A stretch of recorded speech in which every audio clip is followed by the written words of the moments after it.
اور اب مدنی خبروں کی تفصیل۔ شیخ طریقت امیر اہل سنت دامت برکاتہم العالیہ نے دیے مدنی پھول دوران مدنی مذاکرہ، جبکہ ملاقات و تحریک کا بھی سلسلہ ہوا۔ عالمی مدنی مرکز فیضان مدینہ باب المدینہ کراچی پاکستان میں مدنی چینل کو حاضرین نے اپنے تاثرات بھی دیے۔ بابا 10 محرم الحرام کو عصمت سرما سیاہ رنگ والا لگانا چاہیے یا سرخ رنگ والا؟ اسمد حدیث پاک میں رنگ کا تذکرہ نہیں ہے۔ انشاءاللہ سال بھر تک آنکھیں نہیں دکھیں گی، یا عاشورے کے دن اگر لگا لیں تو۔ محرم الحرام میں ایک آدمی نے شادی کی اور بعض لوگوں نے اس امر کو ناپسند کیا، تو بعد میں اس کی کچھ سال 2 سال کے بعد طلاق ہو گئی، تو لوگوں نے اس بارے میں کافی کہا کہ ہم نے اسے منع کیا تھا، یہ محرم ہے، یہ اس وجہ سے یہ اللہ کا غضب ہوا ہے۔ اس مسئلے کی شرعی حیثیت کیا ہے؟ اگر طلاقیں ہوتی نہ ہوں اور صرف محرم میں جو شادی کرے ان کی طلاقیں ہوتی ہوں اور ہزاروں واقعات ہوتے ہوں، جو محرم میں کرے اس کی سال بھر کے بعد طلاق ہو جاتی ہو، میں تب بھی یہ بات نہیں مانوں گا کہ محرم میں شادی کی اس وجہ سے طلاق ہو گئی، جبکہ شریعت نے محرم میں شادی کرنے کی اجازت دے رکھی ہے۔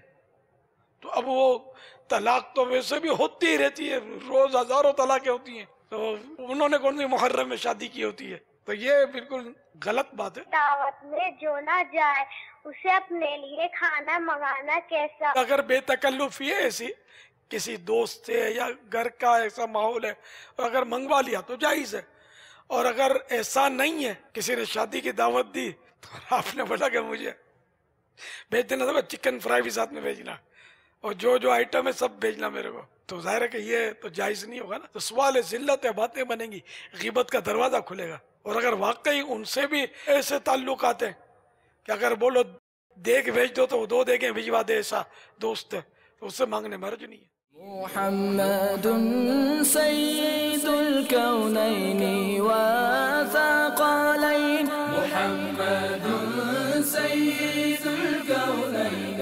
والثقلین والفریقین من عرب ومن عجم، مولاي صل وسلم دائما ابدا على حبيبك خير الخلق كلهم۔ 3 دن کے مدنی قافلے میں حاضر ہوا ہوں، امید کریں کہ انشاءاللہ ہم نماز پابندی سے پڑھتے رہیں گے اور مدنی قافلوں میں انشاءاللہ عز و جل سفر کرتے رہیں گے۔ الحمدللہ مدنی مذاکرے دیکھنے سے بہت تبدیلی آتی ہے، علم دین سیکھنے کا جذبہ حاصل ہوتا ہے، اور یہاں پر آ کر علم دین سیکھا اور الحمدللہ یہ جذبہ پیدا ہوا کہ ہم نے یہ دین سیکھنا بھی ہے اور اس کو آگے بھی مدنی قافلوں میں سفر کر کے پہنچانا ہے۔ آج مدنی مذاکرے میں آنے کا اتفاق ہوا، آج امیر علیہ سنت کے مدنی مذاکرے میں شرکت کی، ان کے مدنی پھول سنے، اور یہ ایک احساس ہوا کہ ہم اپنی زندگی کتنی گناہوں میں گزار رہے ہیں، اور ہمیں چاہیے کہ ہم دین کو بھی وقت دیں۔ 5 نمازیں فرض تو ہیں، لیکن اس کے علاوہ اور تبلیغ دین کے لیے بھی ہم اپنے زندگی کچھ نہ کچھ وقت نکالیں۔ جتنا ہم وقت دنیا میں دنیاوی تعلیم حاصل کرنے کے لیے وقت نکالتے ہیں، تو ہمیں چاہیے کہ ہم دین کو بھی اتنا وقت دیں، کیونکہ یہ ہم پر ذمہ داری ہے۔ تو میں مدنی چینل کے توسط سے اسلامی بھائیوں سے یہ ریکویسٹ کرتا ہوں کہ آپ کے پاس جتنا وقت ہو اپنے اپنے شہروں کے مدنی مراکز میں وقت گزاریے، کیونکہ یہ اس تحریک سے وابستگی صرف ہماری آخرت کے لیے ہی فائدہ مند نہیں ہے، بلکہ ہماری دنیا کے لیے بہت زیادہ فائدہ مند ہے۔ محمد سید الکونین والثقلین، محمد سید الکونین والثقلین والفریقین من عرب ومن عجم، مولاي صل وسلم دائما ابدا على حبيبك خير الخلق كلهم۔ آقا صلی اللہ علیہ وسلم نے فرمایا کہ میری قبر انور پر اللہ عز و جل نے ایک فرشتہ مقرر فرمایا ہے جو تمام روح زمین کے لوگوں کی درود پاک سن کر مجھ تک پہنچاتا ہے، تو کیا پیارا آقا صلی اللہ علیہ وسلم خود نہیں سن سکتے؟ سرکار صلی اللہ تعالیٰ علیہ وآلہ وسلم خود بھی سنتے ہیں، یہ فرشتے ہمارے اعمال لکھتے ہیں، تو تو کیا اللہ تعالیٰ بھول جاتا ہے؟ فرشتے لکھ کر یاد دلائیں گے، اور فرشتے اللہ تعالیٰ کی جناب میں اعمال نامے پیش کرتے ہیں. تو یہ سارا نظام ایک بنا ہوا ہے. نعوذ باللہ، یعنی یہ اس کا مطلب اگر یہ لیتے ہیں تو اللہ تعالیٰ پر تو بہت سارے اس طرح نعوذ باللہ من ذالک الزامات آ سکتے ہیں، کہ بہت سارے ایسے معاملات ہیں، بہت ساری روایتیں آپ کو ملیں گی جس میں اللہ تعالیٰ فرماتا ہے کہ میرے بندے کیا کر رہے ہیں. بلکہ قرآن کریم میں سیدنا موسیٰ کلیم اللہ علی نبینا وعلیہ الصلوۃ والسلام سے فرمایا وما تلک بیمینک یا موسیٰ، اے موسیٰ تیرے سیدھے ہاتھ میں کیا ہے؟ تو موسیٰ علیہ السلام نے یہ تو نہیں فرمایا کہ یا اللہ کیا تجھے نظر نہیں آتا میرے سیدھے ہاتھ میں کیا ہے؟ معاذ اللہ.